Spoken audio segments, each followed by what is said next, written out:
കാര്യമായ മെമ്മറി എന്ന് പറയുമ്പോൾ നമുക്ക് ഞാൻ പറഞ്ഞു ഞാനിപ്പോൾ ആദ്യം മുമ്പ് വീഡിയോ സ്വന്തമായിട്ട് ചെയ്തുകൊണ്ടിരുന്നപ്പോൾ നിനക്കൊന്നും കഴിവില്ല എന്ന് മുഖത്ത് നോക്കി പറഞ്ഞ ഒരാൾ ഏഷ്യാവിലൊക്കെ അത്യാവശ്യം എസ്റ്റാബ്ലിഷ് സ്വന്തം പേരിൽ എസ്റ്റാബ്ലിഷ് ആയി വന്നതിന് ശേഷം എൻ്റെ അടുത്ത് പറഞ്ഞിട്ടുള്ള കൊള്ളാം, ആ പരിപാടി കൊള്ളാം, നന്നായിട്ടുണ്ട് എന്ന് പറഞ്ഞിട്ടുള്ള ഒരു അനുഭവം ഉണ്ടായിട്ടുണ്ട്.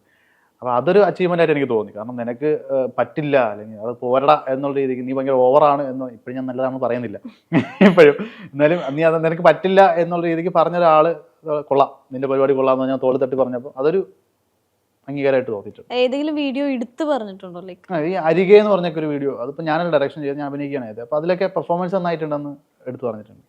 പിന്നെ സിനിമകളിൽ ഇപ്പം ഓണമൂട് നമ്മുടെ സാഹസ സിനിമയിലൊക്കെ കണ്ടപ്പോൾ പറഞ്ഞു ആ എന്നെ വെച്ച് പറയാൻ തുടങ്ങി, അവൻ എൻ്റെ നാട്ടുകാരനാണ്, അവൻ എൻ്റെ ക്ലാസ്മേറ്റ് ആണ് എന്നുള്ള രീതിക്ക് അതുവരെ മൈൻഡ് ചെയ്യാതിരുന്ന ആൾക്കാർ പറഞ്ഞ് കേട്ടറിയും. അവൻ പറഞ്ഞിട്ടുണ്ട് ഇങ്ങനെ മെസ്സേജ് ചിലർ പറയും, എൻ്റെ ചേച്ചിയുടെ കൂടെ പഠിച്ചില്ല ചേച്ചി പറഞ്ഞിട്ടുണ്ട്, അങ്ങനെയൊക്കെ പറയുമ്പോൾ കേൾക്കുമ്പോൾ ഒരു സന്തോഷം.